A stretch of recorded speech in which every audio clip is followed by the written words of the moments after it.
நன்றியோடு துதிக்கிறோம், ஸ்தோத்திரிக்கிறோம். இந்த இரவு வேலைக்காக நன்றியோடு துதிக்கிறேன், ஸ்தோத்திரிக்கிறேன். கர்த்தர் கொடுத்த அந்த நல்ல வேலைக்காய் கர்த்தரை நான் நன்றியோடு துதிக்கிறேன், ஸ்தோத்திரிக்கிறேன்.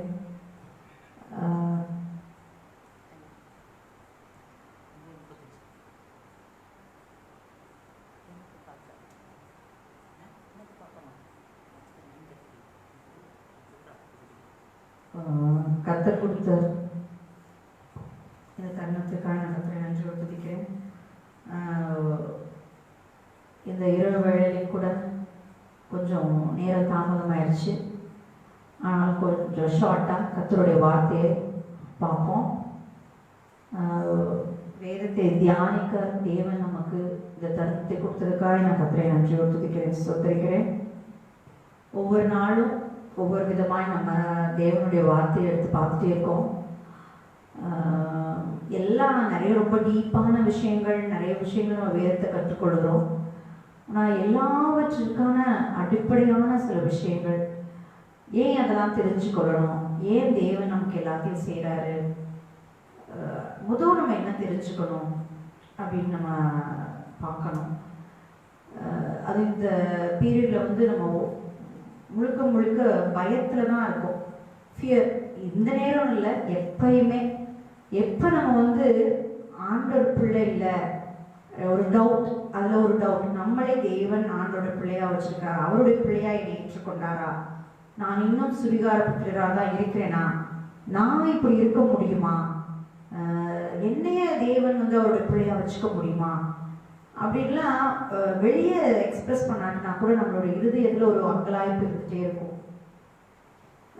அது இருக்கிற வரைக்கும் நம்ம எவ்வளவோ பெரிய சத்தியத்துக்குள்ளே நம்ம அறிவுக்குள்ளே போனால் கூட இந்த விஷயத்தில் ஒரு கிளியரன்ஸ் இல்லாமல் நம்மளால் பெரிய அளவில் நம்மளால் போகவே முடியாது. அந்த ஃபியர் நம்ம மேற்கொள்றதுக்கு வந்து தேவன் உங்களை எவ்வளவா நேசிக்கிறார், தேவன் ஏன் உங்களை நேசிக்கணும், தேவன் எப்படி உங்களை நேசிக்கிறார், தேவனுடைய அன்பு எப்படிப்பட்டது.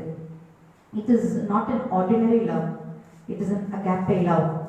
அதாவது நான் சொன்னபடி தேவன் நம்மளை நேசிப்பதற்கென்று ஒரு டேர்ம் இருக்கு. ஆர்டினரியாக லவ்னு சொல்லும்போது ஒரு குழந்தையை நேசிக்கிறதும் சரி, ஒரு புருஷனை ஒரு மனைவி நேசிக்கிறதும், ஒரு தகப்பனை ஒரு தாய் நேசிப்பதும், ஒரு அம்மாவை அப்பா நேசிப்பதும், அப்பாவை குழந்தை இதெல்லாமே வந்து லவ். ஒரு நாய்க்குட்டியை நம்ம நேசிக்கிறது கூட ஒரு லவ், அஃபெக்ஷன். ஒரு டாக் நம்ம நேசிக்கிறாப்பா. ஆனால் இது எல்லாத்தையும் மீறி தேவன் நம்ம மேல் வைத்திருக்கிற அன்புக்கு பேர் அகாப்பே. அதுக்குன்னே ஒரு ஸ்பெஷல் டேர்ம். ஏன் அப்படி ஒரு ஸ்பெஷல் டேர்ம் நம்ம நினைக்கலாம், ஏன் அப்படி ஒரு தனி டேர்ம் கொடுத்துருக்காங்க. நம்ம அன்னைக்கு சொன்ன மாதிரி கிரேஸ், அதுக்கு இப்படி தான் ஹைப்பர் கிரேஸ், ஒவ்வொருத்தரும் ஒவ்வொரு பேர் கொடுத்துக்கிட்டாங்க அப்படின்னு சொல்கிறோம்.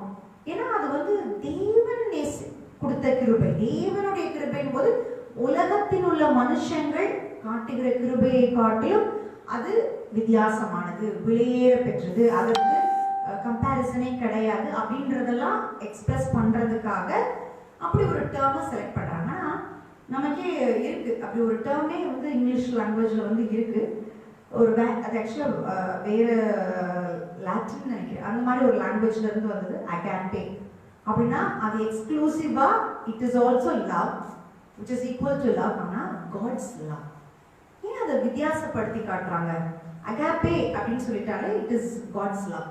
சாதாரண லவ் எல்லாம் கிடையாது. It maybe it's a hyper love அப்படின்னு கூட நம்ம வச்சுக்கலாம். It is the best love in this world. அதில் வந்து கண்டிஷன் கிடையாது, கண்டிஷனல், அன்கண்டிஷனல்.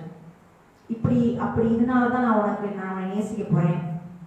வேதம் சொல்லுது, நான் தாயின் கருவில் உருவாகப்படுவதற்கு முன்பாகவே என்னை என் தேவன் அவருக்குள் தெரிந்து கொண்டார் என்று வேதம் சொல்கிறது. அதையும் தாண்டி இந்த உலக தோற்றத்துக்கு முன்பாகவே தேவன் என்னை உருவாக்க வேண்டும் என்பது தேவனுடைய திட்டம்.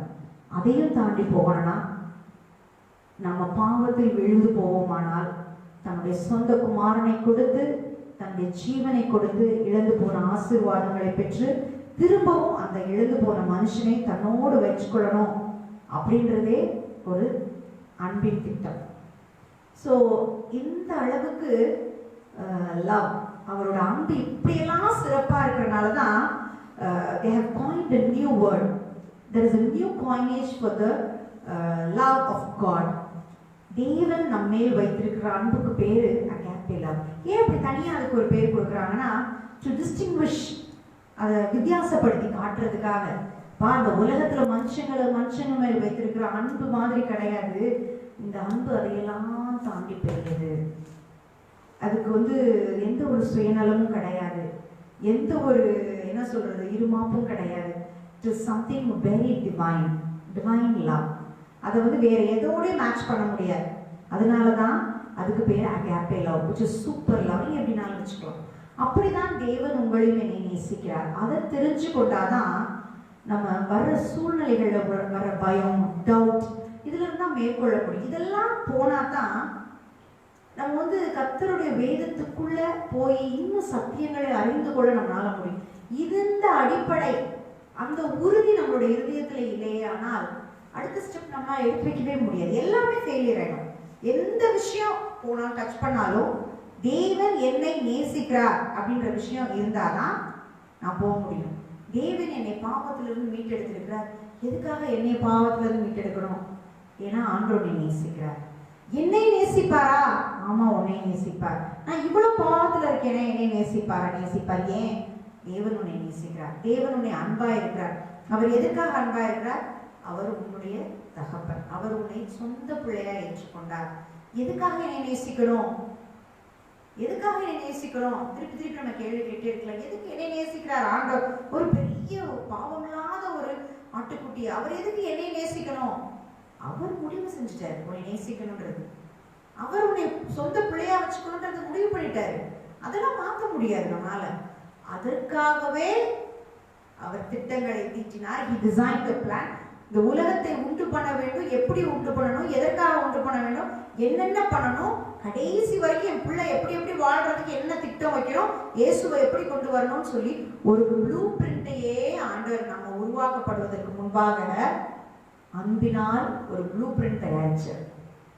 Such a lovely God, such a mighty God, and He is also divine loving God. He is an agape God. அதாவது தேவனுடைய அன்பு. அப்படிப்பட்ட தன்மையை யார் இந்த உலகத்தில் இருக்கிற எந்த மனுஷனும் எந்த மனுஷி மேலேயும் வைக்க முடியாது. எந்த மனுஷனும் எந்த மனுஷன் மேலேயும் வைக்கவே முடியாது. அப்படிப்பட்ட அன்பு சொல்லலாம். இந்த உலகத்துல உள்ள மனுஷங்க சொல்றாங்க, யங் கேர்ள்ஸ் அண்ட் பாய்ஸ்லாம் சில நேரங்கள் சொல்றாங்க, அவுட் ஆஃப் இமோஷன், அந்த ஃபீலிங்ஸ்ல என்ன சொல்றாங்க, அந்த உணர்வு பூர்வமா பேசும்போது மனைவிட்ட புருஷனா இருந்தாலும் சரி, புருஷனிடம் மனைவி, மேபி ஃபியான்ஸ், கல்யாணம் பண்ண போறவங்க, நிச்சயமானவங்கள சொல்றாங்க, உன்னை ரொம்ப நேசிப்பேன், நான் உலகத்துல இருக்கிற எல்லாரையும் காட்டி உன்னை நேசிப்பேன் அப்படின்னாங்க. எந்த அன்பா இருந்தாலும் சரி, ஆனால் என் தேவன் என் மேல் வைத்திருக்கிற அந்த அகாப்பே அதற்கு ஈக்குவலா எதுவுமே கிடையாது. அதை தெரிந்து கொள்ளாமல் தேவன் என் மேல் எனக்கு வைத்திருக்கிற திட்டங்களை என்னால் அக்செப்ட் பண்ணவே முடியாது. இதுதான் base. So it is unfailing love. மாறவே மாறாது. உலகத்தில் உள்ள மனுஷங்க சொல்றதெல்லாம் கிடையாது. மனுஷன், மனுஷி, புருஷன் எல்லாரும் அட் எனி பாயிண்ட் அவங்களுக்கு ஒரு செல்ஃபிஷ்னஸ் இருக்கும். ஆனா தேவனுடைய அன்பு ஒரு நாளும் ஒரு பொழுதும் ஒரு நொடி கூட இட் இஸ் செல்ஃப்லெஸ் லவ். ஒரு உயிரையே, தன் ஜீவனையே, பழுதில்லாத ஆட்டுக்குட்டி நம்ம ஜீவனை கொடுக்கணும். அவர் அன்பு விலையேற பெற்றது. It is not performance based. நான் பிறந்ததற்கு அப்புறமாய் என் தேவன் சிலுவையிலே தொங்கவில்லை. உலக தோற்றத்துக்கும் அதே மாதிரி ஆதாம் ஏவாள் பிறப்பதற்கு முன்பாகவே, இந்த உலகம் உருவாக்கப்படுவதற்கு முன்பாகவே இயேசு சொல்லிட்டார். இயேசுவை செலக்ட் பண்ணிட்டாங்க, அவரை சிலுவையிலே தொங்கப்பட வேண்டும் என்று சொல்லிட்டாங்க. So it is not my performance which made him love, which made him come to this earth. இந்த உலகத்துக்கு வர வச்சது என்னோட பெர்ஃபார்மன்ஸ் கிடையாது. It is an unconditional love, unmerited favor. எனக்கு எந்த ஃபேவரும் என் மெரிட்டும் கிடையாது. ஆனால் அவர் என் மேல் எனக்கு கொடுக்குற ஃபேவர் எல்லாமே என்னுடைய மெரிட்னாலேயோ என்னுடைய செய்கையினாலே என்னுடைய கிரியையினாலே வந்தது அல்ல. It is very divine. It is out of the agape love. So அடுத்து நம்ம பார்ப்போமேனால் நம்ம நீதிமொழிகள் 26:1 நம்ம வாசிப்போம்.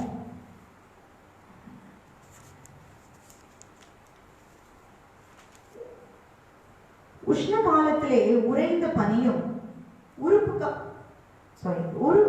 அறுப்பு காலத்திலே மழையும் தகாதது போல மூடனுக்கு மகிமை தகாது. அடைக்கலான் குருவி அலைந்து போவது போலும் தகைவிலான் குருவி பறந்து போவது போலும் காரணம் இல்லாமல் இட்ட சாபம் தங்காது. இங்க வேதம் என்ன சொல்லுதுன்னா, அடைக்கலான் குருவியை பற்றி தேவன் பேசுகிறார். அது எப்படி போகுதா? காரணம் இல்லாட்ட சாபம் தங்காது. இதுல வந்து நீங்க நல்லா பார்த்தீங்கன்னா தேவன் வந்து இதுல ஒரு அடைக்கலான் குருவி அப்படின்னு சொல்லி ஒன்று பார்க்குறோம். இதை நீங்க நல்லா போய் அது என்ன குருவி அப்படின்னு சொல்லி பார்த்தீங்கன்னா ஆம்பிளிஃபைட் பைபிள்ல இல்லை கொஞ்சம் ரிசர்ச் பண்ணி பார்த்தீங்கன்னா அடைக்கலான் குருவின்றது வந்து it is a type of sparrow, நமக்கு தெரிஞ்ச சிட்டுக்குருவி வெரைட்டி. காரணம் இல்லாமல் இட்ட சாபம் தங்க குருவி அலைந்து போவது போலும். அதாவது என்ன சொல்றாருன்னா தேவன் வந்து இந்த குருவியை பத்தி இதுல பேசுறாரு. இது ரொம்ப சீப்பான குருவின்னு சொல்றாங்க. அது வந்து ஒரு ரொம்ப சாதாரண, அது அங்கேயும் திரிஞ்சுட்டு அதுக்கு ஒரு எதுவுமே இல்லை, இட் ஹஸ் நோ என்ன சொல்றது, ஒரு இம்பார்ட்டன்ஸே கிடையாது, இன்சிக்னிஃபிகண்ட். அப்படி ஒரு குருவியை பற்றி இங்க வந்து நீதிமொழிகள் என்ன சொல்றது, it is a cheap bird அப்படின்னு சொல்லுது. அப்படியே நம்ம எடுத்து மத்தேயு 10:30 பார்த்தோம்னா அதுல என்ன சொல்லியிருக்கிறான், ஒரு காசுக்கு 2 அடைக்கலான் குருவிகளை விற்கிறார்கள் அல்லவா, ஆயினும் உங்கள் பிதாவின் சித்தம் இல்லாமல் அவைகளில் ஒன்றாகிலும் தரையிலே விடாது. என்ன சொல்றாங்க, ஒரு காசுக்கு 2 அடைக்கலான் குருவி கொடுப்பாங்க. அந்த அவங்க காசு, அந்த உள்ள காசு, இப்ப நம்ம ஒரு காசுன்றதெல்லாம் கிடையாது, ₹1 கூட வச்சுக்கோங்க, அதுக்கு 2 அடைக்கலான் குருவி கொடுத்துருவாங்களாம். ரொம்ப ரொம்ப சீப். அப்ப அடைக்கலான்றது ஒரு ஸ்பேரோ, அங்க என்ன சொல்லிட்டு அது அலைந்து திரியும் அப்படின்னு சொல்லிட்டு. இங்க என்ன சொல்றா வேதம் என்ன சொல்லுது, ஒரு காசுக்கு 2 குருவி கொடுத்துருவாங்க. ரொம்ப ரொம்ப ரொம்ப சீப். அதோட சீப்னஸ் சொல்றதுக்காக இது அவ்வளோ டீட்டெயிலா சொல்றாங்க. ஆனால் ஆயினும் அங்கதான் பாயிண்ட், அங்கதான் ஒரு பாயிண்ட் இருக்கு. ஆனாலும் பட் உங்கள் பிதாவின் சித்தம் இல்லாம அவைகளின் ஒன்றாகிலும் தரையிலே விழாது. அதன் மேல் தேவன் மிகவும் கரிசனையா இருக்கிறார். ஒண்ணுமே இல்லைங்க, இட் இஸ் ஆஃப், அதுதான் அதோட இன்சிக்னிஃபிகன்ஸ், ரொம்ப குறைஞ்ச விலை, நத்திங். அதனால ₹1 2 குருவி கொடுத்துருவாங்க. அதை சொல்றதுனாலதான் அப்படி சொல்றாங்க.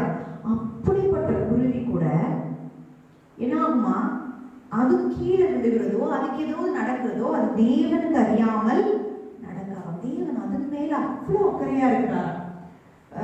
என்ன செய்யறாரா, அது ரொம்ப நேசிக்கிறார், அதை கூட நேசிக்கிறார், அதுக்கு கூட அக்கறைப்படுறார். he takes care of that sparrow, அதுக்கு முக்கியத்துவம் கொடுக்கிறார். உங்கள் தலையில் உள்ள மயிரெல்லாம் எண்ணப்பட்டிருக்கிறது, அப்ப அவைகளில் ஒன்றாகிலும் தரையிலே விழாது. உங்கள் தலையில் உள்ள மயிரெல்லாம் எண்ணப்பட்டிருக்கிறது. ஆதலால் நெக்ஸ்ட் பாயிண்ட் அடுத்து சொல்றாரு, உங்கள் தலையில் உள்ள முடிகள் எல்லாம் எண்ணப்பட்டிருக்கு. So God is very intimate. ரொம்ப என்ன சொல்றாரு, ரொம்ப டீப்பா போய் ரொம்ப இன்டிமேட்டான விஷயம். நம்மளோட என்ன சொல்றது, ரொம்ப லவ்விங்கான பர்சனா இருக்கலாம், நம்மளோட ஹஸ்பண்டா இருக்கலாம், ஒய்ஃபா இருக்கலாம், இல்லை மேபி பிரதர்ஸ் யாரா இருந்தா கூட நமக்கே கூட நம்மளே ரொம்ப நேசிக்கிறோம். ஆனா அப்படி இருக்கும்போது நமக்கு கூட எத்தனை முடி நம்ம தலையில இருக்கு, எத்தனை விழுந்திருக்கு, எத்தனை முளைச்சிருக்கு நமக்கு கூட தெரியாது. ஆனா தேவனுக்கு தெரியும். தெரியுமா? வேதம் சொல்லுது, மயிரெல்லாம் எண்ணப்பட்டிருக்கிறது. ஆதலால் பயப்படாதீர்கள், அநேக அடைக்கலான் குருவிகளை பார்க்கிலும் நீங்கள் விசேஷித்தவர்கள். ஏன் இதை ஃபர்ஸ்ட் சொல்றாங்க, ₹1 2 குருவி கொடுக்குறாங்கன்னா ரொம்ப ரொம்ப சீப். அது வந்து சீப்ன்ற சென்ஸ் வந்து காசுல சீப்புன்றதை காட்டிலும் ரொம்ப அது சிக்னிஃபிகன்ஸே கிடையாது, ஈஸியாக கிடைக்கும், ரொம்ப நத்திங். ஸோ அப்படிப்பட்ட குருவியை தேவன் விசாரிக்கிறார், தேவன் அதை வந்து கேர் பண்றார். ஆனா உடனே எப்படி வச்சிருக்கிறார், அடுத்த பாயிண்ட், முடிய கூட எண்ணி வச்சிருக்கிறார். So is very intimate. நம்மளோட இன்டிமேட் திங்ஸை கூட ஆண்டவருக்கு தெரியுமா. அதனால சொல்றாரு, உன் தலைமுடியை கூட நான் எண்ணி வச்சிருக்கேன்ப்பா, அவ்வளோ உன்னை நான் அக்கறையோட பார்த்துக்கிறேன். ஐ லவ், அந்த லவ் தான். நான் எந்த அளவுக்கு உன்னை நேசிக்கிறேன்னா உன் தலையில் உள்ள முடிகளை கூட நான் எண்ணி வைத்திருக்கிறேன். அப்படி நான் இருக்கும் பொழுது பயப்படாதே. நான் அப்படி இருக்கும்போது நான் என்ன சொல்றேன், என் அன்பு வெளியேற பெற்ற அன்பு உன்னை நான் பார்த்துக்கிட்டே இருக்கேன். அதனால நீ என்ன செய்யாத, பயப்படாத. இந்த அநேக அடைக்கலான் குருவிகளை பார்க்கிலும் நீ எப்படிப்பட்டவன், விசேஷித்தவன். You are very special, you are very important.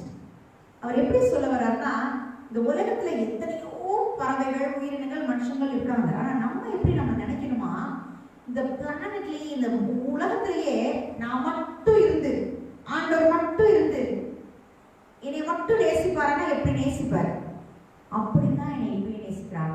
அநேக அடைக்கலான் குருவிகள் இருக்கு, அதையெல்லாம் காட்டிலும் நீ விசேஷத்துக்கு, நீ மட்டும் எனக்கு ஸ்பெஷல். அப்ப நான் எப்படி நினைச்சுக்கணும், நான் ஒரே புள்ளதான், நான் மட்டும்தான் இருக்கேன், என்னை மட்டும்தான் நேசிச்சாருன்னு வச்சுக்கோங்க, எல்லா பிளஸிங்கும் எனக்கு தான்.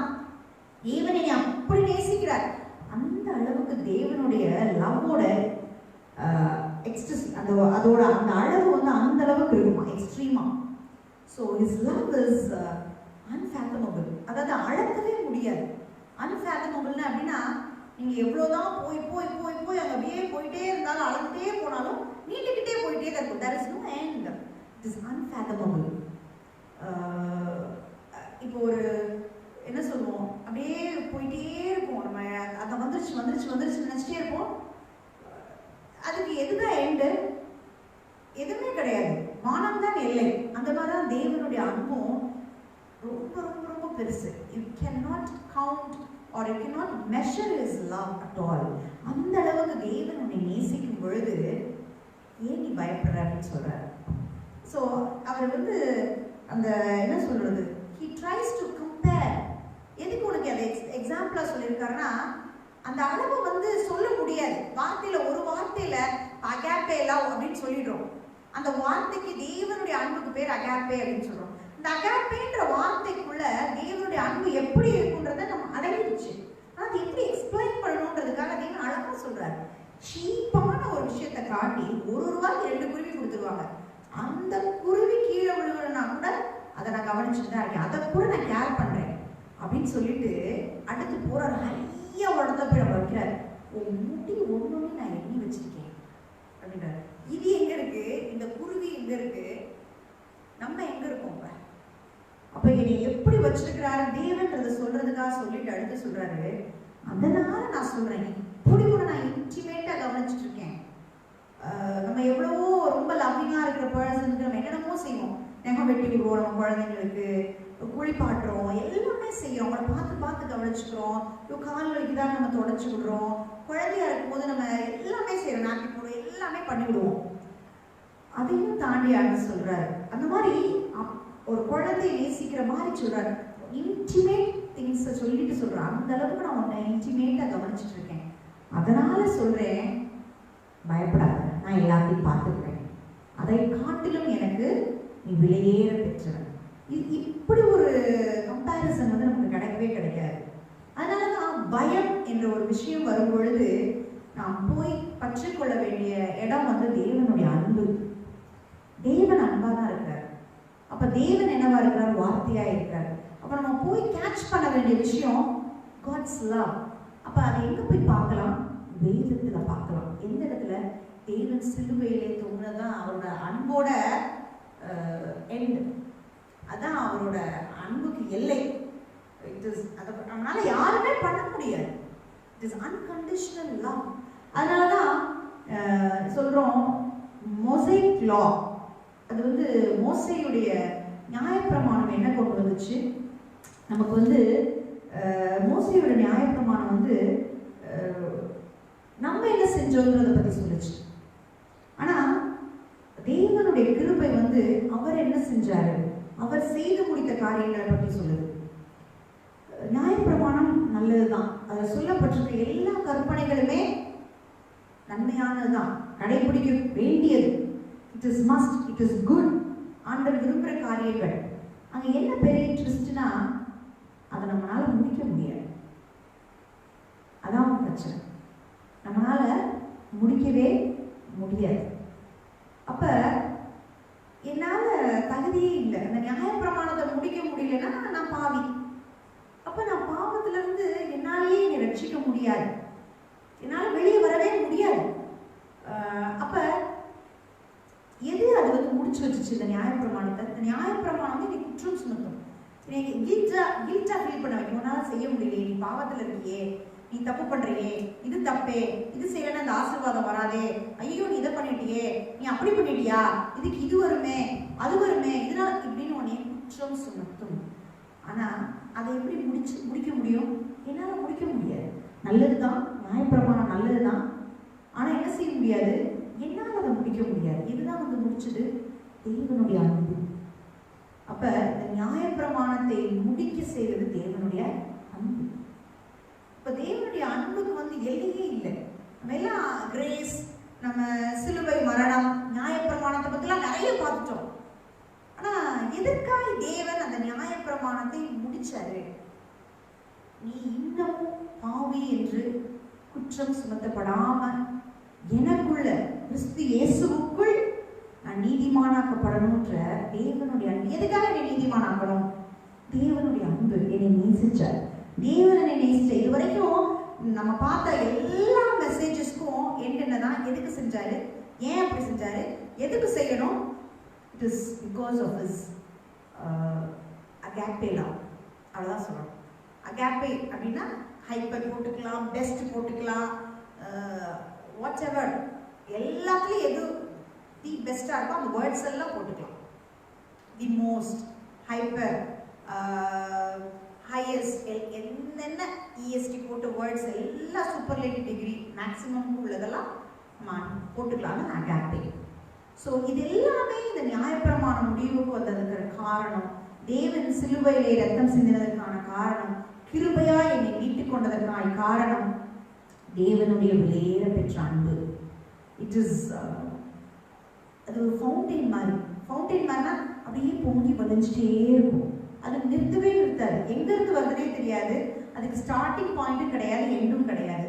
எங்கிருந்தோ உருவாகி ஊற்று மாதிரி அது சுரக்க ஆரம்பிச்சுன்னா சுரந்துட்டே தான் இருக்கும். அந்த மாதிரி இட் இஸ் அ ஃபவுண்டைன். அது அப்படியே வலிஞ்சு கொண்டே இருக்குமா, அது என்ன செய்ய முடியாது, நம்மளால ஸ்டாப் பண்ணவே முடியாது. அப்ப நம்ம ஏன் வந்து நம்மளையே அண்டர் எஸ்டிமேட் பண்றோம்? சில நேரங்களில் தேவன் என்னை நேசிப்பாரா, நான் அதற்கு தகுதியா, ரட்சிக்கப்பட்டு ஆண்டரை ஏற்றுக்கொண்டு பல வருடங்கள் ஆண்டருக்கென்று ஊழியம் செய்து வார்த்தையை பல தடவை கேட்டு வேதத்தை பல முறை படித்து எல்லாம் செஞ்சா கூட இந்த சம் பாயிண்ட் நமக்கு இந்த கேள்வி வர்றதுக்கு வாய்ப்பு உண்டு.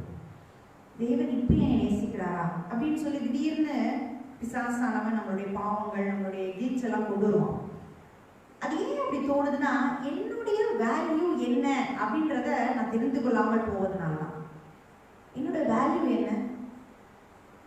தேவன் என்னை நேசிக்கிறார், இதை விட ஒரு வேல்யூ எனக்கு தேவையா? நான் வேலை பார்க்கிறேன், நான் வந்து இவ்வளோ படிச்சிருக்கேன், நான் இப்படியெல்லாம் பைபிள் சொல்லுவேன், நான் இப்படியெல்லாம் வேதத்தை அறிஞ்சிருக்கேன், நான் அப்படியே பின்னாடி இருந்து முன்னாடி வரைக்கும் சொல்லுவேன், முன்னாடி இருந்து பின்னாடி வரைக்கும் சொல்லுவேன், நான் அத்தனை பிரசங்கங்கள் பண்ணியிருக்கேன், நான் அத்தனை சபைக்கு போயிருக்கேன், இப்படிலாம் செய்யறதுனால தேவனுடைய நேசிச்சாரா? இதுதான் உன்னுடைய வேல்யூவா? நோ, இதெல்லாம் வேல்யூவே கிடையாது. அப்படின்னா பார்த்தா ஆண்டவர் அவங்களுக்கு மட்டும் சிலுவையில ரத்தம் செஞ்சிருந்திருக்கலாம். ஏன் ஆண்டவர் மரிச்சு போறதுக்கு முன்னாடி அவரோட கூட இருந்த 12 சீடர்களுக்காக ரத்தம் செஞ்சிருக்கலாம். அவருக்கு நன்மையானதை மட்டுமே செஞ்சவங்களுக்கு பண்ணியிருந்திருக்கலாம். இல்லை, அப்படி இல்லை. தேவன் வந்து எப்படின்னா, இந்த உலகத்தில் உண்டாக்கப்பட்ட எல்லாரையும் ஃபர்ஸ்ட் ப்ரையாரிட்டி கொடுக்குறாரு, மனுஷனுக்கு ஃபர்ஸ்ட் ப்ரையாரிட்டி. இப்போ தேவன் உன்னை ப்ரையாரிட்டி கொடுக்குறாரு உனக்குன்னா, இதை விட ஒரு வேல்யூ இருக்கா? நம்ம யாருமே வந்து நம்மளை வந்து இன்ஃபீரியராக திங்க் பண்ணிக்க தேவையே இல்லை. அவனை விட நான் பெட்டரா, அவனை விட நான் வேர்ஸ்டா? நோ, யாரை விட யாரையும் வேர்ஸ்ட் கிடையவே கிடையாது. அவனவனை ஒவ்வொரு மனுஷனும் தேவன் யூனிக்கா படைச்சிருக்காரு. அதுலயே ஒருத்தர் வித்தியாசம் கிடையாது.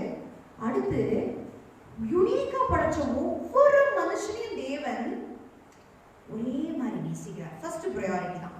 அதனாலதான் என்ன நான் சொல்றேன்னா, நினைச்சுக்கோ மனசுல, இந்த உலகத்திலேயே நானும் ஏசப்போம் தேவன் மட்டும் இருந்தா எப்படி இருக்கும் அப்படி நினைச்சுக்கோங்க. ஐயோ அது நடக்கும், அதனால நமக்கு நடக்காது, இதனால கிடையாது, எதுனாலும் கிடையாது. ஆண்டவர் என்னை நேசிக்கிறார், எனக்கு ஃபர்ஸ்ட் ப்ரையாரிட்டி கொடுக்கிறார். இதுதான் என்னுடைய வேல்யூ, இதுதான் என்னுடைய வேல்யூ. ஒரு ஒரு மனுஷன் வந்து கோடி ரூபாய் வச்சு, கோடி இல்லை கோடியிலே கோடி பல கோடி வச்சிருக்காங்க அப்படின்னா அந்த மனுஷனை வந்து எல்லாரும் அந்த பணத்தினால வேல்யூ பண்றாங்க. இது உலகம். இல்லவா இப்படி உயர்ந்தவங்க இப்படி உயர்ந்த, ஆனா உன்னுடைய வேல்யூ என்ன? இனி வானத்தையும் பூமியும் உண்டாக்கின தேவன் எனக்கு முதல்ல ப்ரையாரிட்டி கொடுக்குறாருங்க. என் முடிய தலைமுடிய எண்ணி வச்சிருக்கேன்றாரு, எனக்காய் ரத்தம் சிந்தினார், என் மேல் அன்பு செலுத்துகிறார். இதுதான் உன்னுடைய வேல்யூ. இந்த வேல்யூ ஒவ்வொருத்தருக்கும் இருக்கு, ஒவ்வொரு மனிதனாய் பிறந்த ஒவ்வொருத்தருக்கும். ஏன்னா தேவன் மனுஷனாய் நம்மளை உண்டாக்கினதுக்கான ஒரு நோக்கம் இருக்கு. Each and every person on this earth அவங்களுக்குன்னு ஒரு தனித்தன்மை உண்டு, அவங்களுக்கு என்று ஒரு நோக்கம் ஆண்டவர் வச்சிருக்கார். அப்ப இதுதான் என்னுடைய வேல்யூ. தேவன் என்னை நேசிக்கிறார், எனக்கு முக்கியத்துவம் கொடுக்கிறார், இதை விட உங்களுக்கு வேல்யூ வேணுமா? அப்ப எனக்கு வேல்யூ இல்லையே, நான் வேல்யூலெஸ் அப்படின்னு திங்க் பண்ணும்போது நம்ம எதுக்கு போயிடும்?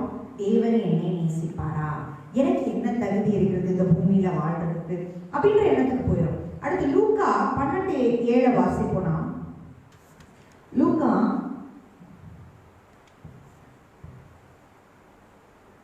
உங்கள் தலையில் உள்ள மயிரெல்லாம், முதல் 6 வாசிப்போம், 12:6. 2 காசுக்கு 5 அடைக்கலான் குருவிகளை விற்கிறார்கள் அல்லவா, அவைகளில் ஒன்றாயும் தேவனால் மறக்கப்படுகிறதில்லை. உங்கள் தலையில் உள்ள மயிரெல்லாம் எண்ணப்பட்டிருக்கிறது, ஆகையால் பயப்படாதீர்கள். அதே விஷயத்த நெக்ஸ்ட் வெர்ஷன்ல முதல் நம்ம மத்தேயில பார்த்தோம், இப்ப பாத்தீங்கன்னா லூக்கால அதே தான் சொல்லிருக்கு, ஆனா இன்னும் டீப்பா. இங்க என்ன செய்யறாங்களா, 2 காசுக்கு 5 அடைக்கலான் குருவி கொடுக்குறாங்க. கணக்கு பாத்தீங்கன்னா டேலி ஆகுது. ஏன்னா அங்க 1 ரூபாய்க்கு 2 அடைக்கலான் குருவி, அப்ப இங்க 2 ரூபாய்க்கு 4 அடைக்கலான் குருவி தானே கொடுத்துருக்கோம்.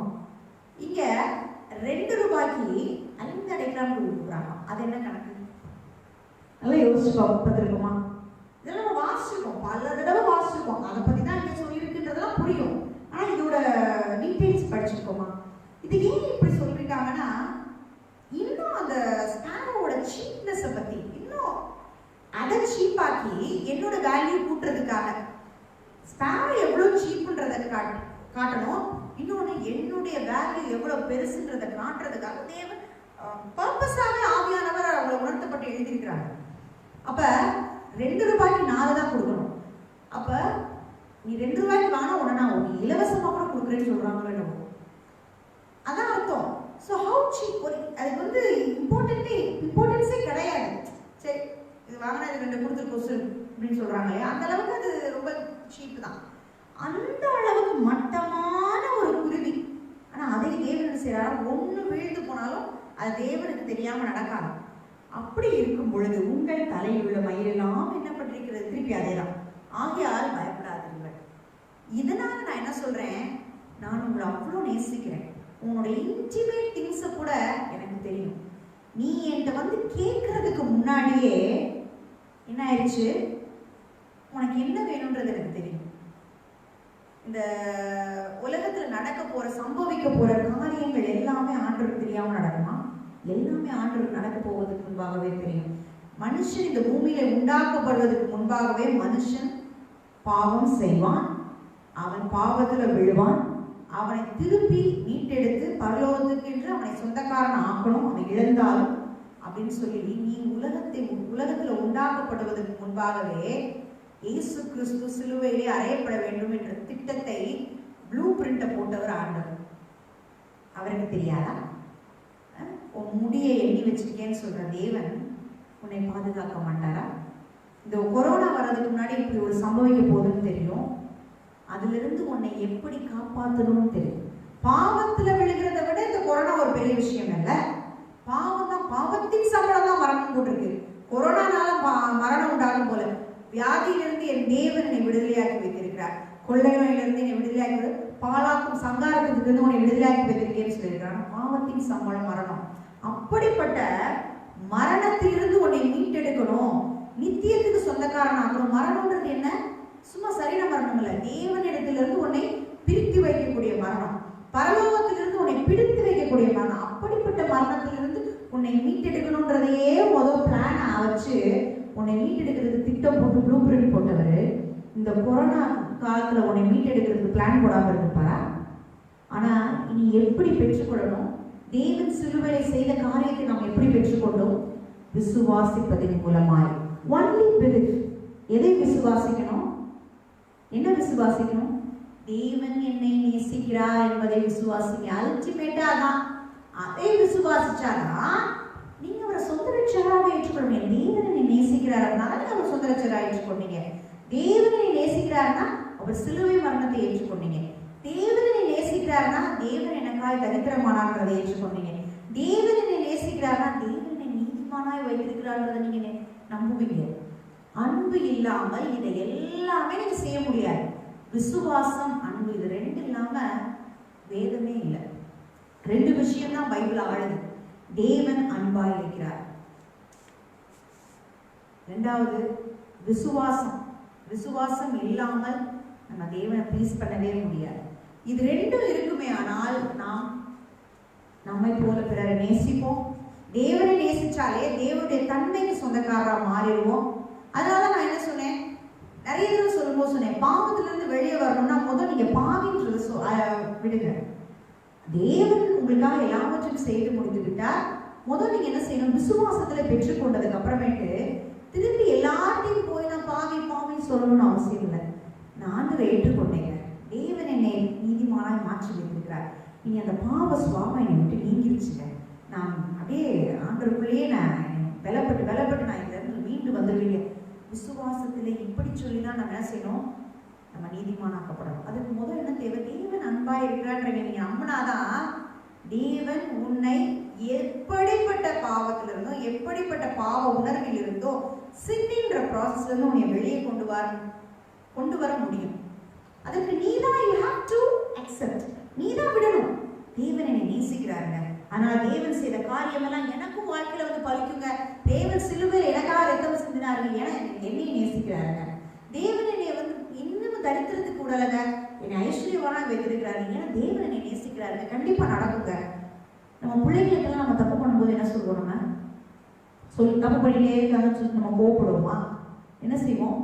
சரிப்பா நடந்துச்சு, நீ ஏன் பிள்ளை, நீ தப்பு பண்ணக்கூடாது. என்ன செய்ய மாட்டோம்? என்னுடைய அன்பு என்ன செய்யுது? அவனுடைய தவறை மன்னிக்க செய்யுது. அடுத்து என்ன சொல்லுவோம்? நீ ஏன் பிள்ளை, அதனால நீ தப்பு பண்ண மாட்டேன். அதுக்காக தப்பு பண்ணதுக்கு அப்புறம் இப்படிலாம் நீ செஞ்சாதான் அப்படின்னு நம்ம சொல்றது கிடையாது. ஃபர்ஸ்ட் என்ன சொல்லுவோம்? நீ ஏன் பிள்ளைப்பா, நடந்து முடிஞ்சிருச்சு, இதெல்லாம் போயிடுச்சு, நான் இன்னும் உன்னை நேசிக்கிறேன். ஒரு நல்ல தாயும் தகப்பனா இப்படிதான் சொல்லுவாங்க. அதுக்காக அடிச்சு வைக்கிறாங்க, இப்படிலாம் செய்யணும், அதெல்லாம் வந்து எக்ஸப்ஷன். அதெல்லாம் நல்ல தாயும் தகப்பனும் வேதத்தின்படி நடக்கிறோம் அப்படிதான் சொல்லுவாங்க. பிள்ளைகளுக்கு சொல்லுவாங்க, செஞ்சுட்டேன், அது தப்பு தான், இல்லைன்னு கிடையாது, தப்பு தான், அது மனுஷன், இனிமேல் நீ எப்படி இருக்கக்கூடாது, செய்யக்கூடாது. ஏன்? நீ ஏன் பிள்ளை, நீ ஆண்டோட பிள்ளைப்பா, நம்மளாம் ஏசப்பா பிள்ளைங்க. அவன் பிள்ளைங்க அதான் சொல்லி கொடுப்பாங்க, அப்படி சேட்டை பண்ண முடிய, நம்ம ஏசப்பா பிள்ளை, நம்ம நீதிமான், நம்ம அப்படிலாம் தப்பு பண்ணக்கூடாது. ஏசப்பா பிள்ளைய ஆயிடுச்சுனால நம்ம தப்பு பண்ணக்கூடாது. அதான் இங்கேயும் நான் தேவனுடைய பிள்ளையாயிட்டேன். தேவன் என்னைய அன்பிலே அவருடைய சுதந்திரமா என்னை ஏற்றுக்கொண்டார். we are made his hair. அவருடைய பிள்ளையாய் மாறிட்டோம். அவருடைய சுயார புத்திரராய் எதுல மாறிட்டோம்? அன்பின் நிமித்தமாய் தான் நம்ம என்ன செஞ்சிட்டோம்? மாறிட்டோம். பயப்படாதீங்க. ஏன்? நீங்கள் உங்களுடைய தகுதி விலையேற பெற்றது. Your value is more than anything else on this earth. இந்த உலகத்தில் உள்ள எல்லாவற்றையும் காட்டிலும், அந்த மூன்று உலகத்தையும் எடுத்துக்கோங்க, எல்லாவற்றையும் காட்டிலும் நாம் நம் தேவனுக்கு விலையேற பெற்றவர்கள். தேவன் இந்த மூன்று உலகத்திலையும் மேல என்ன செஞ்சாரு? ஏஞ்சல்ஸ் உண்டாக்குனாரு. அதே போல இந்த பூமியில எல்லாத்தையும் செஞ்சாரு. பிசாஸ் நத்திங். இப்படி எல்லாவற்றையும் காட்டி இந்த பூமியில உண்டாக்குன மிருகங்கள், சூரியன், சந்திரன், இதெல்லாம் நமக்காக உண்டாக்கப்பட்டது. இவை எல்லாவற்றை காட்டிலே ஏஞ்சல்ஸை காட்டிலும் கூட தேவன் என்னை நேசிக்கிறார். அந்த அன்புன்றது எனக்கு மட்டும்தான். அது வந்து என்ன செய்ய கிடையாது. அன்பு வந்து நம்ம என்னதான் நாய்க்குட்டி அன்பு செலுத்தினாலும் செலுத்தினாலும், பூனைக்குட்டி அன்பு செலுத்தினாலும், தன்னுடைய சொந்த சரீரமாகிய குழந்தையை நேசிப்பதற்கு அதுக்கு வித்தியாசம். அதை போலதான் தேவன் இந்த சாதாரண குருவிக்கு, ஒரு சீப்பான ஒரு குருவியை கூட போஷிப்பாரையானால் உன்னையும் என்னையும் நேசிக்கிறார்ன்றதுல no doubt at all. Intimate திங்க கூட அவர் ஞாபகம் வச்சுக்கிறாருன்னா, how much love he has for me. என் மேல் அவர் வைத்திருக்கிற அன்புக்கு அளவே இல்லை. without any deserving capacity. எனக்கு வந்து தகுதியே கிடையாது. நான் வந்து தேவன் என் மேல் அன்பாக இருப்பதற்கு எனக்கு எந்த தகுதியுமே இல்லை. ஆனாலும் தேவன் ஏன் நேசிக்கணும்? எதற்காக அந்த தகுதி எனக்கு கொடுக்கணும்? அன்பு. நான் ஒரு விஷயத்துல லேக் ஆயிருக்கேன்னா உடனே எனக்கு என்ன எங்க போகணும்? தேவன் என் மேல் அன்பா இருக்கிறார். இந்த குறைவை எல்லாம் என் தேவன் என் அவற்றை மாற்றி கிறிஸ்து இயேசுக்குள் மாற்றி போவார். என்னுடைய பாவத்துல நான் விழுந்துட்டேன், பாவம் திருப்பி எனக்கு அந்த உணர்வு இருக்கு அப்படின்னா என்ன செய்யணும்? நான் உடனே தேவனுடைய அன்பை நோக்கி பார்க்கணும். இந்த பாவத்திலிருந்தும் இந்த பாவ எண்ணத்திலிருந்தும் வெளியே வர என் தேவனால கூட என்னை கொண்டு வர என் தேவனுடைய அன்பு எனக்கு இருக்கிறது அப்படின்னு சொல்லி சொல்லி சொல்லி நம்ம என்ன செய்யணும்? எல்லா விஷயத்துல இருந்து வெளியே வரணும். குறைவு இருக்கிறதா? தேவனுடைய அன்பை நோக்கி பாருங்க. தேவனுடைய அன்பு எனக்கு இருக்கிறது. அவர் சிலுவையிலே என் மேல் வைத்த அன்பினால் எனக்கு எல்லாவற்றையும் செய்து முடித்து விட்டார். அதனால இனியும் நான் தரித்திரன் அல்ல. சாபத்தில் இருக்கீங்கன்னு நினைக்கிறீங்களா? ஐயோ இந்த சாபம் எனக்கு தொடர்ந்தோ? நோ, தேவன் என் மேல் அன்பா இருக்க. ஐயோ பிசாசின் எண்ணங்களை கொண்டு வந்துட்டே இருக்கான். தேவன் எனக்காக எல்லாவற்றையும் செய்து முடித்து விட்டார். அவருடைய அன்பு எனக்கு எல்லாவற்றையும் செய்து முடிக்க செய்து விட்டது. இது அன்பு ஞாபகம் வந்துச்சுன்னா தான் தேவன் செய்து முடித்த காரியம் நமக்கு ஞாபகம். இல்லைன்னா நம்மளால குழம்பிடுவோம். எதுக்காக செய்யணும்? நமக்கு தான் செஞ்சிருக்காரா? எதுக்காக நமக்கு செய்யணும்? இப்படின்ற கொஸ்டின்ஸ் எல்லாம் ரைஸ் ஆகிட்டே இருக்கும். அதே மாதிரி நிறைய கொஸ்டின்ஸ் ரைஸ் ஆகும்போது ஏன், எதுக்கு, ஃபார் வாட், இப்படிலாம் நிறைய கொஸ்டின்ஸ் ரைஸ் ஆகும்போது அதுக்கு எல்லாத்துக்கும் ஆன்சர் என்ன? இட் இஸ் அகாப்பே லவ், தேவனுடைய அன்பு. எபேசியர் 1:6 வாசிப்போனா, தம்முடைய தயவுள்ள சித்தத்தின்படியே நம்மை இயேசு கிறிஸ்துவின் மூலமாய் தமக்கு சுவிகார புத்திரராகும்படி முன்குறித்திருக்கிறார். அப்படின்னா சுவிகார புத்திரராகும்படி இது வந்து முன்குறிக்கப்பட்டிருக்குது. எப்ப? 2000 வருஷத்துக்கு முன்பாக கிடையாது. அப்ப அதுக்கு முன்னாடி இருந்தவங்களுக்குலாம் இந்த வார்த்தை கிடையாதா? இல்லை. இது எப்ப முன்குறிக்கப்பட்டிருக்குன்னா, இந்த உலகம் உருவாக்கப்படுவதற்கு முன்பாகவே. as I said before, முன்னாடியே சொன்னது போல இது வந்து ஒரு blue print. It is a design, it is a plan. ஆண்டவர் வந்து 2000 வருஷத்துக்கு முன்பாக அல்ல, ஆதாமும் ஏவாளை உண்டாக்குவதற்கு முன்பாகவே திட்டமிட்ட ஒரு பெரிய திட்டம். It is a plan. தேவன் என்னை சுவிகாரம் அவருடைய பிள்ளையாத்தான் உண்டாக்கினார். இந்த பூமியில் அவர் உண்டாக்கும் பொழுதே பிளானே எப்படின்னா, நமக்குன்னு ஒரு பிள்ளை உண்டாக்கணும். நம்ம எப்படி ஒரு திருமணம் ஆனாலும் ஒரு கணவனும் மகன் நமக்குன்னு ஒரு குழந்தை இருக்கணும்னு நினைக்கிறோம். இதே இல்லைதான். அதெல்லாம் ஏன் நமக்கு உருவாகுதுன்னு நினைக்கிறோம்? ஏன்னா நம்ம தேவனுடைய சாயல்ல இருக்கிற பொழுது தேவன் அப்படி படைச்சிட்டாரு. அவருக்கு என்ன தோணுதோ அதெல்லாம் நமக்குள்ள இருக்கும்.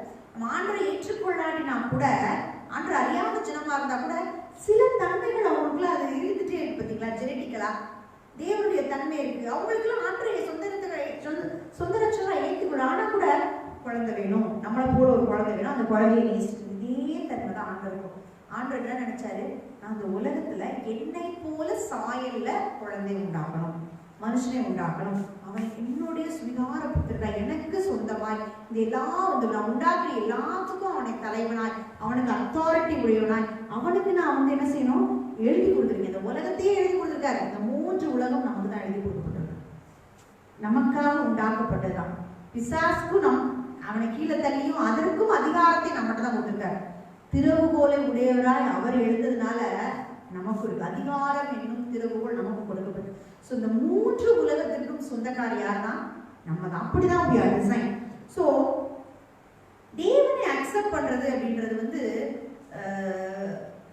சில நேரங்களில் வந்து கஷ்டமா தோணும். எதுக்காக நான் தேவனை அக்செப்ட் பண்ணணும்? தேவன் உண்மையிலேயே என்னை நேசிக்கிறாரா அப்படின்னு நம்ம நினைக்கும் போதெல்லாம், கொஸ்டின் ரைஸ் பண்ணும் போதெல்லாம் நமக்கு வர வேண்டிய விஷயம் என்னது? தேவன் என்னை நேசிக்கிறார். தேவன் என்னை நேசிக்கிறதுன்றது அவர் வச்சுட்டார். என்னை நேசிக்கதான் செய்வார். ஒரு குழந்தை எவ்வளவு மோசமா, ஒரு 10 பிள்ளை இருக்கட்டும் ஒரு வீட்டில், ஒரு நல்ல தாய் ஒரு நல்ல தகப்பன் என்ன செய்வாங்க? அவங்க பண்ணதெல்லாத்தையும் யோசிக்க மாட்டாங்க. அது நல்ல தாய் நல்ல தகப்பனா இருந்தால் கண்டிப்பா என்ன செய்வாங்க? அதை மறப்பாங்க. மறக்கிறது மட்டும் இல்லை, நிறைய பேர் என்ன செய்வாங்கன்னா மறைச்சே வச்சுருவாங்க. ஐயோ என் பிள்ளை இதெல்லாம் செய்யவே இல்லை, அப்படிலாம் கிடையவே கிடையாது. அந்த அளவுக்கு அந்த எக்ஸ்ட்ரீமுக்கு போவாங்க. தான் பிள்ளை செய்கிற காரியத்துக்கு எல்லாம் மறைச்சு வச்சு அந்த மாதிரி செய்யணும்னு நான் சொல்லலை, அது ஆண்டவர் விரும்பாத காரியம். அந்த அளவுக்கு அவங்களோட அன்பு செய்ய வைக்குது. மறைப்பாங்க, பிள்ளைங்க செய்யற தப்பெல்லாத்தையும் மறைச்சு மறைச்சு எப்படியாவது மறைச்சு அவன் நல்லவனா காட்டி அவனையும் இந்த உலகத்துல நல்லவனா வச்சு இப்படி நம்ம இருக்கிற வரைக்கும் எப்படியாவது செஞ்சிட மாட்டோமா அப்படின்னு போராடுவாங்க. இந்த உலகத்துல தேவன் உண்டாக்குன ஒரு சாதாரண தாயும் தகப்பனும் அப்படி இருப்பாங்களே, ஆனால் வானத்தையும் பூமியும் உண்டாக்கின அகாப்பே லவ் உடைய தேவன் என்னை எவ்வளவா நேசிக்கிறார். இதனாலதான் தேவன் எல்லாவற்றையும் மறந்து தூர எரிஞ்சிட்டார். என்னோட பாவங்கள், என்னுடைய சாபங்கள், நான் செய்த தவறுகள் எல்லாத்தையும் என்ன செஞ்சாராம், ஆழ பாதாளத்துல தூக்கி எரிஞ்சிட்டாராம். வெளியே வரவே வராது. இனியும் அவருடைய பாவியாய் பார்க்கவில்லை. தேவன் என்னை பாவியாய் பார்க்க. ஆனால் நம்ம போக போக போக ஆக்ட் ஆஃப் சின்னிங் இருக்கும்போது நான் திருப்பி சொன்ன மாதிரி நம்ம மைண்டை ரெனியூ பண்ணிக்கிட்டே இருக்கும் பொழுது நாம் கர்த்தருக்குள் சாக்கியம் பெற்றவர்களாய் மாறுகிறோம். So we become beloved. நம்ம எப்படி ஆயிரும்? beloved. beloved அப்படின்னா என்ன அர்த்தம்? be loved. one loved by God. அப்படின்னா be loved னா one loved, ஒரு அன்புக்குரியவர்கள் அப்படின்னு சொல்றாங்க. ஆனா beloved இங்க வந்து எப்படி சொல்லுதுன்னா, வேதம் நம்ம வந்து we are God's beloved, ஒரு one loved by God, தேவன் நேசிக்கிற ஒரு பிள்ளையா இருக்கிறோம். அப்படி நம்மலாம் ஆண்டோடைய பிள்ளை, தேவனுடைய பிள்ளைதான்.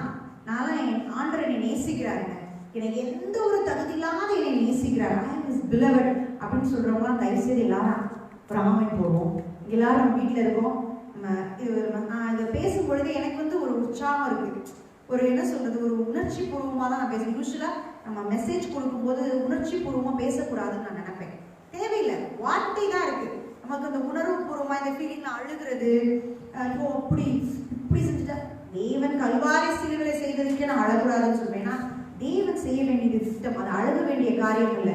ஆண்டவரை அறியாதவங்க, சத்தியத்தை தெரியாதவங்க, ரட்சிப்பின் அனுபவத்தை பெறாதவங்க, சிலுவை மரணத்தை குறித்து தெரியாதவங்க உங்க சொந்தத்துல இருந்தா அவங்களுக்காக அழுங்க, அறிஞ்சு கொண்டு தேவனுக்காக அழாதீங்க. நம்ம என்ன செய்யணும், நன்றி கூறணும், நமக்கு எப்படியமா இருக்கணும்னு தான் சொல்லுவேன். ஆனா தேவனுடைய அன்பை பத்தி சொல்லும் பொழுது எனக்கு அப்படியே கூஸ் பம்ப்ஸ் எல்லாம் வர்ற மாதிரி ஒரு ஃபீலிங் இருக்கு. அப்ப we are all his beloved, நம்மலாம் அவருடைய சுவிகாரப்படுத்தர்.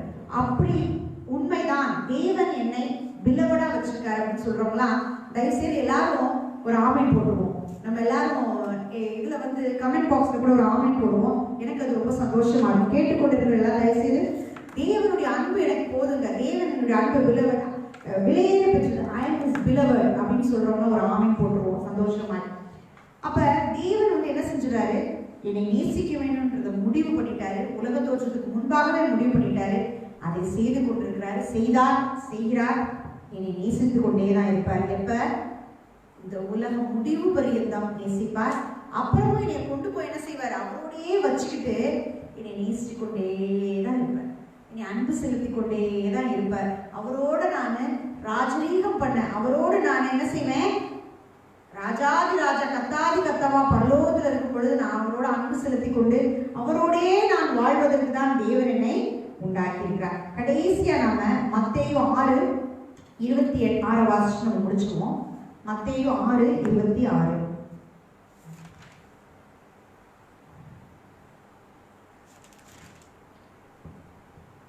ஆகாயத்து பட்சிகளை கவனித்து பாருங்கள், அவைகள் விதைக்கிறதும் இல்லை, அறுக்கிறதும் இல்லை, களஞ்சியங்களில் சேர்த்து வைக்கிறதும் இல்லை, அவைகளையும் உங்கள் பரமபிதா பிழைப்பூட்டுகிறார். அவைகளை பார்க்கிலும் நீங்கள் விசேஷித்தவர்கள் அல்லவா. இதெல்லாம் வந்து கேட்கும் பொழுது நமக்கு அவ்வளோ சந்தோஷமா இருக்கு. அதை நீங்க அன்பை ருசிச்சு பாருங்க, அப்பதான் உங்களுக்கு புரியும். தேவனுடைய அன்பை ஃபீட் பண்ணுங்க. அதாவது வார்த்தையை நம்ம ஃபீட் பண்ணணும்னு சொல்றாங்க இல்லையா, வார்த்தை தான் அன்பு. இந்த வார்த்தை தேவன் செய்ததெல்லாம் எனக்காக இப்படிலாம் செஞ்சிருக்காரு, ஐயோ இப்படிலாம் எனக்கு ஒருத்தர் செய்வாரா எனக்காக அப்படின்னு நீங்க தேவனை வந்து ஒரு என்னை போல ஒரு என்ன சொல்ல ஒரு கம்யூனியன், அவரோட நம்ம உறவு கொள்ளும் பொழுது நம்மளோட க்ளோஸ் ஆயிடுவார் அந்த ஸ்பிரிட்ல. அப்படி ஒரு மனுஷன் போல நம்ம பேசுற மாதிரி அவரை உணர்ந்து கொண்டு நீங்க பேச ஆரம்பிங்க. அப்படி இந்த வசனத்திலே வாசிக்க ஆரம்பிக்கும் போது என்னை இப்படிலாம் நேசிக்க முடியுமா, யாராவது என்னை இப்படிலாம் யாராவது அன்பு செலுத்த முடியுமா, எனக்காக ஜீவனை கொடுக்க முடியுமா, எனக்கு இவ்வளவுதான் செஞ்சிருக்காரா, அவரோட அகாப்பே லவ் எனக்கு இருக்கா அப்படின்னு சொல்லி என்னுடைய ஆவி ஆத்துமா ஆத்மா சரீரத்துக்குள், நீங்க அந்த ஆவிக்குள்ள ஆத்மா, நம்ம ஆவி எப்பயுமே அதை குறிச்சு சந்தோஷப்பட்டே தான் இருக்கும். நீங்க அந்த எண்ணத்துக்குள்ளேயே அதை கொண்டு போங்க.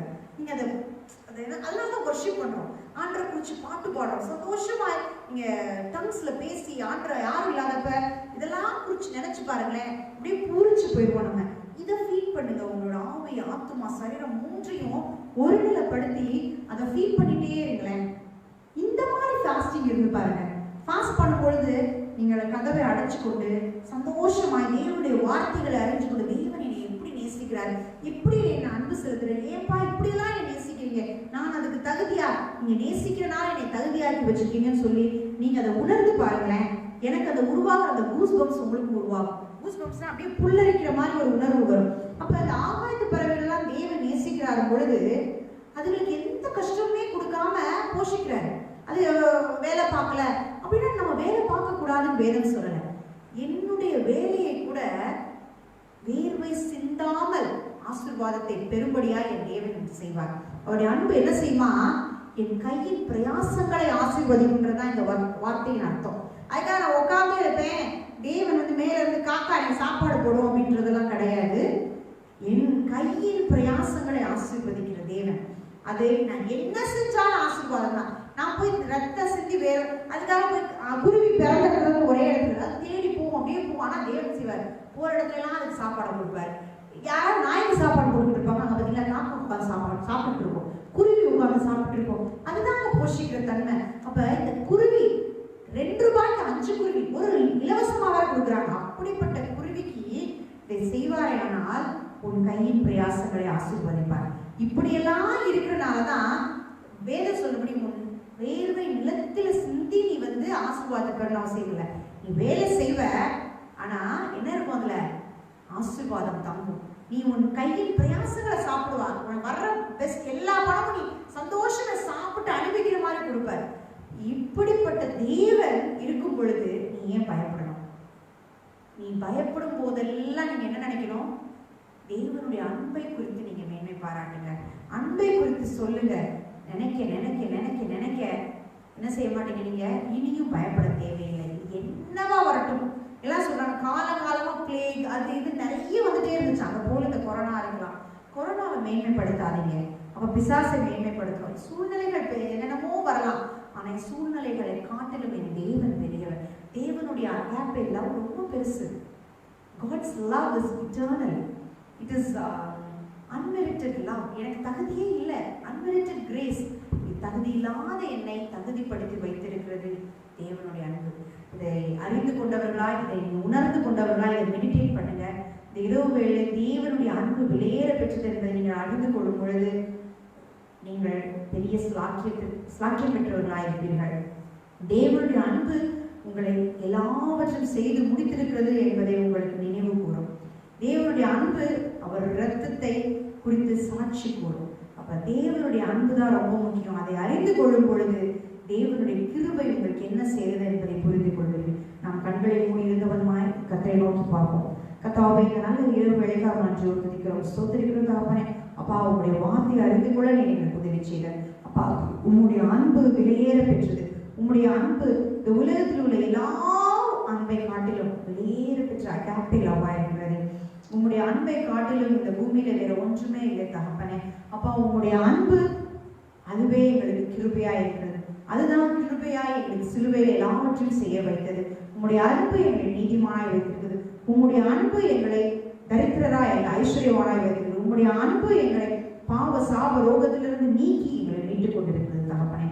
அப்பா, இந்த விலையில ரொம்ப சீப்பான இந்த அடைக்கலான் குருவியை நீர் நேசிப்பீரே ஆனால், அதற்கு போஷிப்பீரே ஆனால், அதை பார்த்து கொள்வீரே ஆனால், அப்பா, நாங்கள் எவ்வளவு விலையேற பெற்றவர்கள். எங்களுடைய இன்டிமேட் திங்ஸ், எங்களுடைய ஒவ்வொரு முடியையும் நீங்க எண்ணி வச்சுருக்க அவ்வளோ எங்களை இன்டிமேட்டா இருக்கிறீங்க. அப்படிப்பட்ட விலையேற பெற்ற அன்பை உடையவர்களை பெற்றுக்கொண்ட நாங்கள் விலையேற பெற்றவர்களாக இருக்கிறோம். our value is because of your priority. நீங்கள் எங்களுக்கு கொடுக்கிற priority, முதல் தன்மை, நீங்கள் எங்களை முதன்மையாக வைப்பதே எங்களுடைய வேல்யூ கர்த்தாவே. நாங்கள் அந்த வேல்யூவை பெற்றுக்கொள்கிறோம், அதை நாங்கள் உணர்ந்து கொள்கிறோம், அறிந்து கொள்கிறோம். நாங்கள் இந்த பூமியின் ஆசீர்வாதத்திற்கு சொந்தக்காரராக இருக்கிறோம். எங்களுடைய ஆசீர்வாதம் பூமி தாங்கக்கூடாத அளவுக்கு மாறட்டும் தகப்பனே. துதி கன மகிமையெல்லாம் உமக்கே செலுத்துகிறோம். இயேசுவின் இன்ப நாமத்தில் ஜெபிக்கிறேன் ஜீவன் நல்ல பிதாவே, ஆமென்.